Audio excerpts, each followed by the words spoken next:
はい、トライラの川原です。今回はこんな感じの 3D 空間を飛び回るイラストの紙飛行機アニメーションの作り方をご紹介していきます。こういった紙飛行機の演出ですね、割と昔からメッセージを届けるであるとか思いを届けるみたいなエモい系の表現手法として使われている古典的な演出となります。今回ちょっと僕も仕事の中で使おうかなと思って作りかけて、結局使わなかったのですが、せっかくですので今回チュートリアルでご紹介していこうと思います。では実際に制作を進めていきます。まず新規コンポジションを作成します。そして飛行機01としてフル HD の10秒のコンポジションを作成します。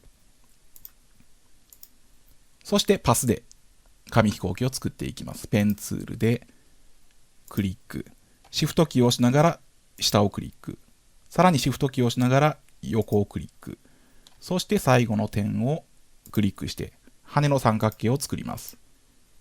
こんな感じですね。そしてアンカーポイントツールでアンカーポイントをコントロールキーを押しながらドラッグして右側に配置します。ここですね。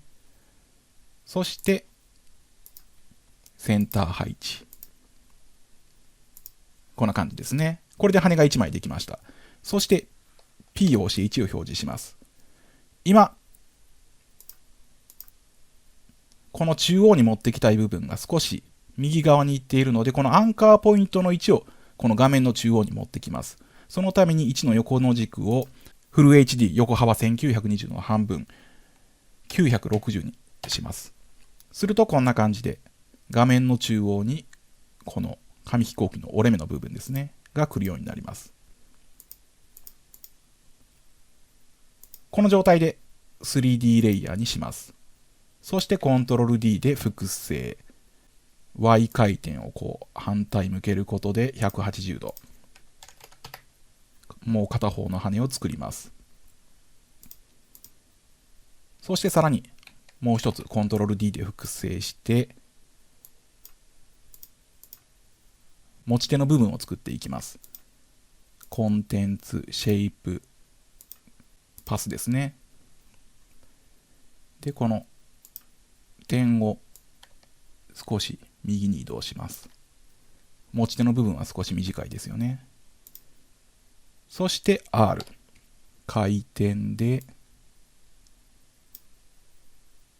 マイナス90。これで全て表示すると紙飛行機となっています。今分かりにくいので、例えばレイヤー新規、カメラを置いてアングルを変えます。こんな感じですね。立体的な紙飛行機の形状となっています。ちょっと分かりにくいので線なんかも入れておきます。すべてのシェイプを選択して選択ツールで線をオンにします。線の太さは5ですね。そして塗り、少し明るさを落としてグレーにしておきます。これでより形状が分かりやすくなりました。こんな感じのイラストの紙飛行機としておきます。一旦カメラを削除します。そして次にこれを制御するためのヌルを作っていきます。レイヤー新規、ヌルオブジェクト。ヌルオブジェクトを 3D に設定して、そしてヌルの位置は紙飛行機の後ろの方ですね、に移動しておきます。この辺りに設定しておきます。そしてシェイプ3つを選択してヌルを親に設定します。するとこのヌルを動かすことで紙飛行機を動かせるようになります。コントロール Z で位置を戻しておきます。では続けてこの紙飛行機を飛ばすための軌道を作っていきます。ペンツールを使って軌道を書いていきます。画面の外側から入ってきて回転して去っていくみたいな感じですね。塗りがあると分かりにくいので塗りをオフ。こんな感じですね。整えていきます。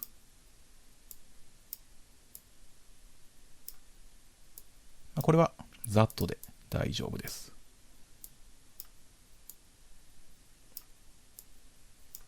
こんな感じとしておきます。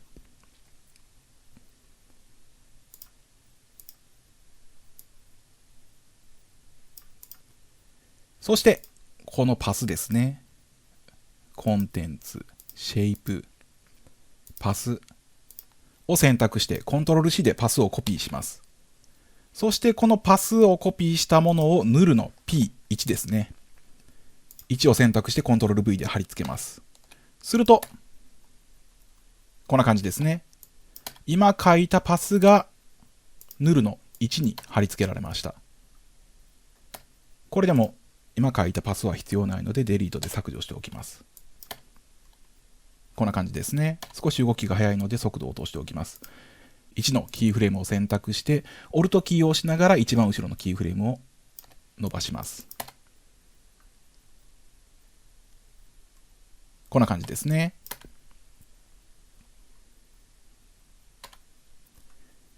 次に、ヌルを選択して、レイヤー、トランスフォーム、自動方向を設定します。今、オフになっているのですが、パスに沿って方向設定にチェックを入れます。そして OK。すると、こんな感じですね。このパスに沿って方向が変わるようになりました。そして元々の方向が違うので、R を押して元の方向を設定していきます。90度。そして今後ろ向いているので Z 軸は180度ですね。すると、こんな感じですね。これでまず 2D で紙飛行機を飛ばすことができました。ではここから 3D 空間に飛ばすように加工していきます。P1 ですね。まずキーフレーム。今これ時間ロービングがかかっているのでオフにします。いわゆる動きを自動的に滑らかにしてくれる設定ですね。ここから調整していきます。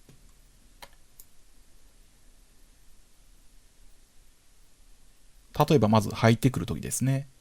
ここはまずもう少し手前から入ってくるようにします。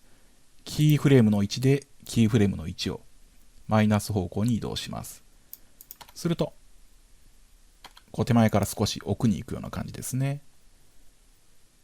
さらにこの辺りで、この上の辺りですね。ここでもっと奥に行くように設定します。キーフレームの位置を奥に移動。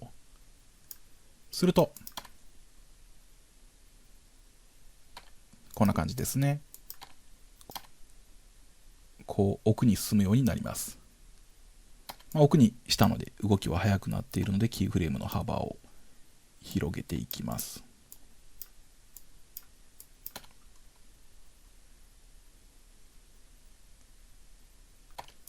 そしてこういった 3D 空間でキーフレームを扱うときは、キーフレームの数が少ない方が制御しやすくなりますので、できるだけキーフレームを減らしていきます。例えばこういったとこですね。このキーフレームを削除します。そして、この奥のキーフレームのベジェを引っ張ることでカーブを作っていきます。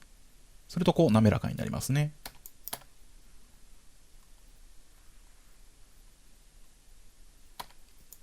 同じように、ここもそうですね。デリートで削除します。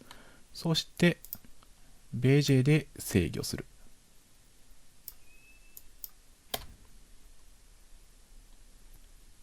すると、滑らかに同じような動きを作ることができます。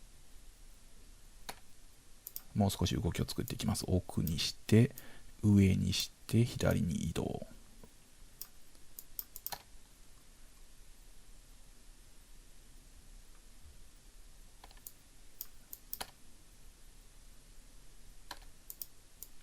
調整していきます。ここが急に動いているので少し滑らかになるように調整します。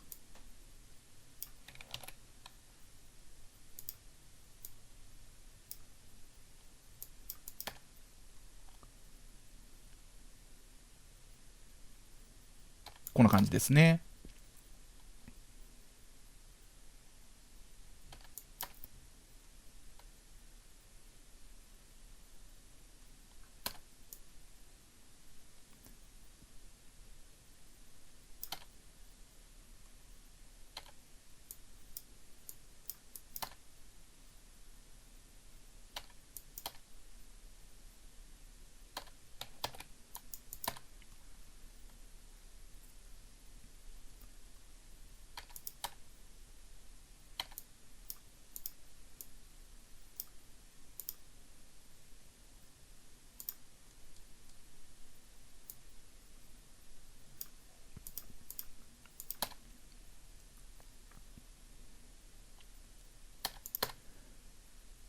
これで立体的な移動ができました。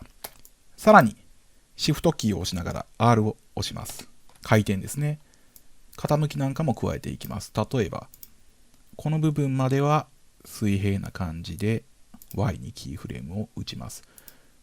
そして、こう回っているときは内向きに少し傾くような感じで Y 方向に Y をマイナス45。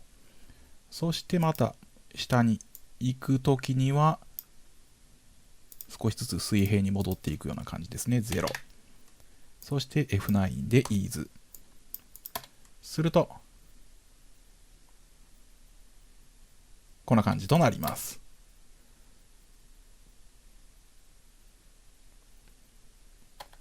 少し速度を調整します。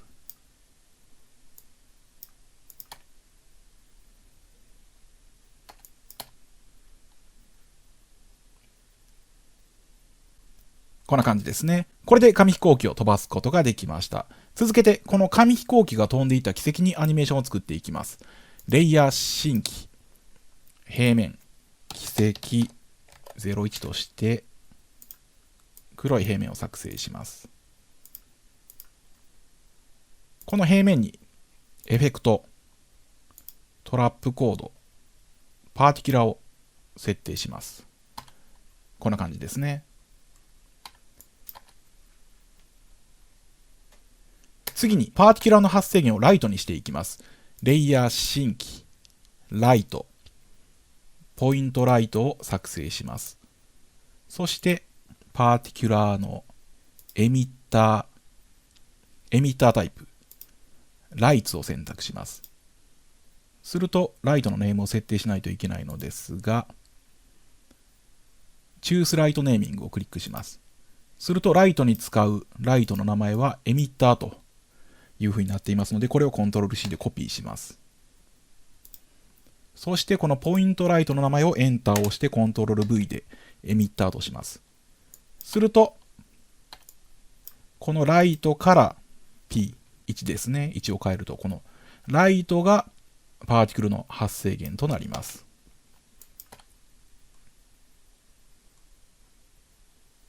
ちょっと紙飛行機がライトの影響を受けてしまっているので、シェイプレイヤーのマテリアルオプションからライトを受けるをオフにします。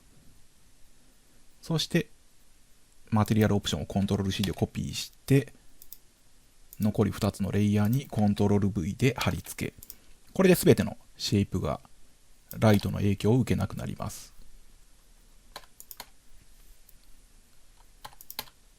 こんな感じですね。次にこのパーティクルがヌルに追尾するように設定します。P、ヌルの1ですね。そしてエミッターのライト、P1 ですね。オルトキーを押しながらエミッターの1をクリックします。そしてエクスプレッション入力モードにしてピックウィップでヌルの1にリンクします。すると、こんな感じですね。追尾するようになります。では、パーティクルでイラストの起動アニメーションにしていきます。パーティキュラー。エミッターの項目、まずこの広がりの動きですね。これを全部オフにしていきます。ベロシティ0、タブを押して次の項目0、タブ、0、タブ、0、タブ、0。すると、こう直線上に点が出現するだけになります。次にこの点の数を調整していきます。1秒間にパーティクルが何個生まれるかの数を減らしていきます。100から10。こんな感じですね。出現数が10分の1に減りました。次に形と大きさですね。パーティクルの項目からまず形、スフィアの中のスフィアフェザー、グローですね。これを0にします。そしてサイズを大きくしていきます。10、13、こんな感じですね。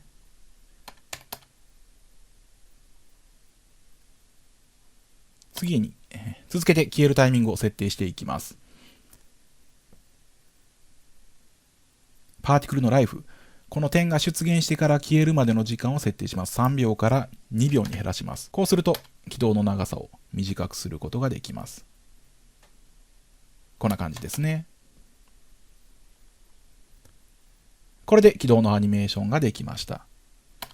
今、この起動の丸、すべて同じ形の丸になっていて、規則的でちょっと面白くないので、パーティクルのレイヤーに、さらにエフェクト、ディストーション、タービュレントディスプレイスを適用します。こんな感じですね。サイズを大きくすると、こう揺らぎの幅が大きくなって、量を大きくすると、こう、うねっていくといった感じですね。一回リセットします。サイズは小さく20。こんな感じですね。すると、オンオフすると分かるのですが、オフにすると正円が並んでいて、オンにすると少し不規則な円になると。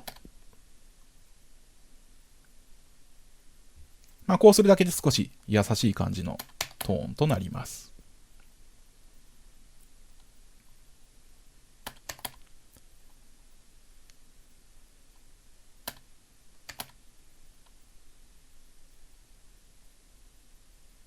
こんな感じですね。もう少し軌跡の数を減らしておきます。パーティキュラーのライフを 1.5。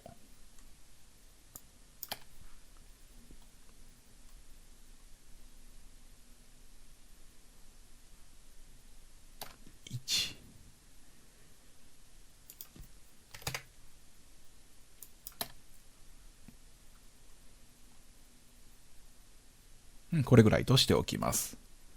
これで紙飛行機のアニメーションができましたので、合成用のコンポジションを作っていきます。コンポジション新規、カット、01としてコンポジションを作成します。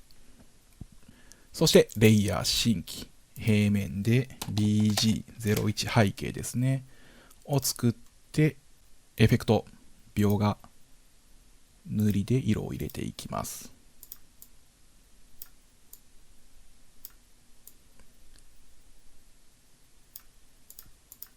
そして飛行機のコンポを配置。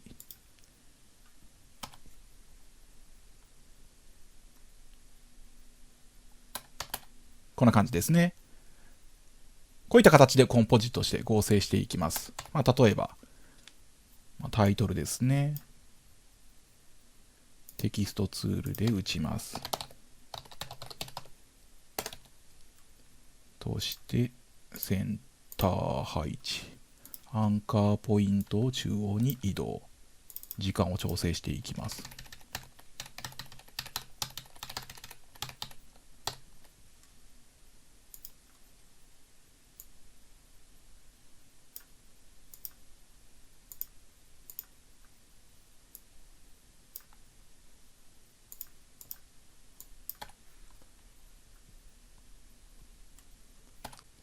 そして文字のレイヤーは飛行機の下に置いておきます。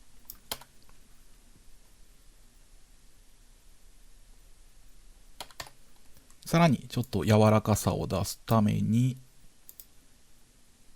文字のレイヤーにエフェクト、ディストーション、タービュレントディスプレイスですね。で、サイズを小さく5、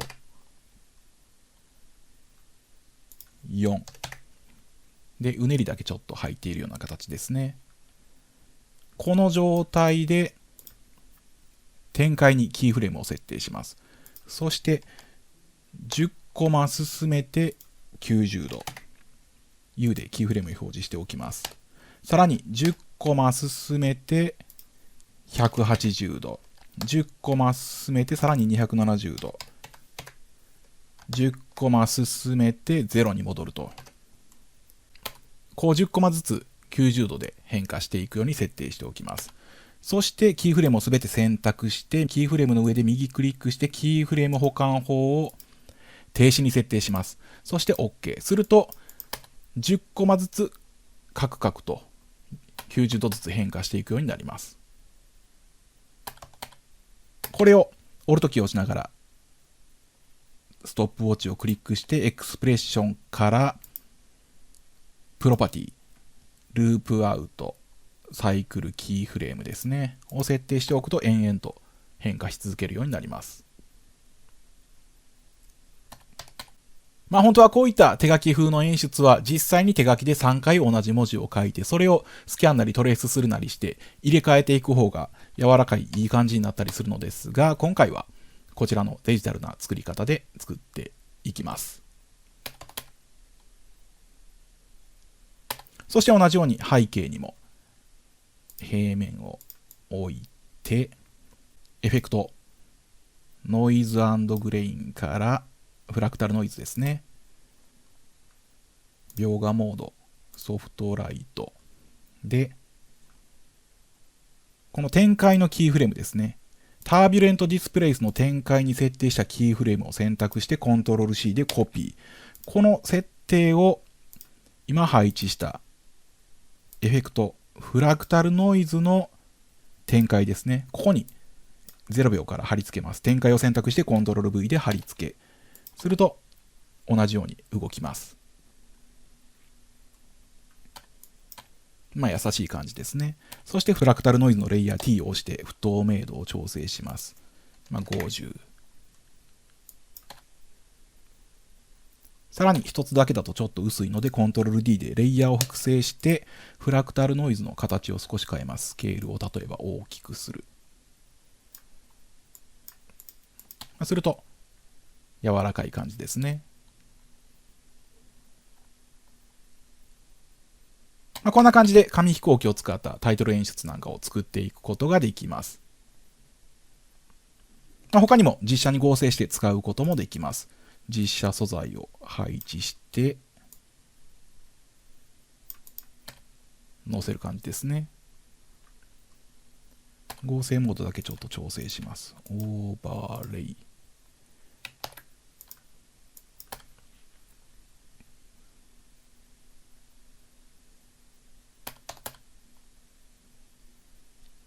さらに紙飛行機のレイヤーにはエフェクト、時間、ポスタリゼーション時間を適用してフレームレートを落としてやるとさらに優しい感じとなります。フレームレート例えば半分の15としてわざとカクカクさせてやると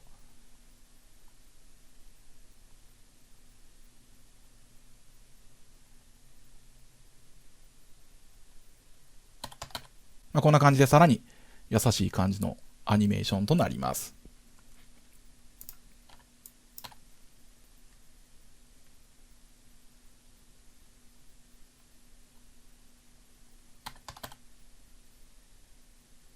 こんな感じですね。紙飛行機にもタービュレントディスプレイスを少しかけてみます。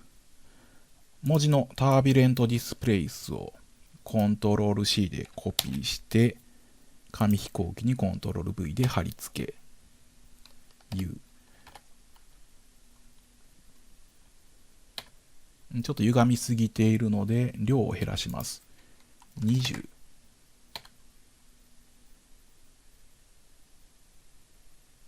ちょっとかかってる方が優しいですね。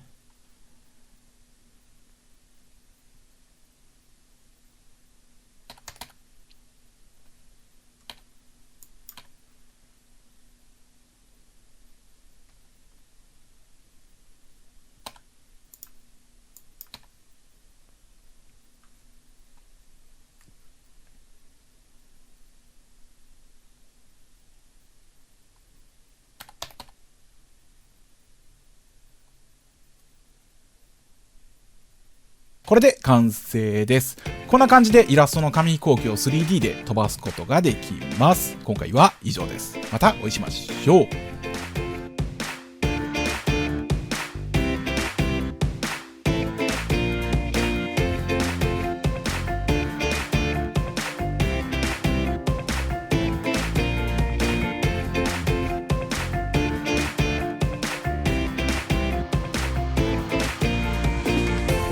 このチャンネルでは After Effects Cinema 4D Vegas を中心に動画制作の中でちょっと使うだけでいい感じになる技のご紹介を行っています。チャンネル登録がまだの方はぜひチャンネル登録をお願いします。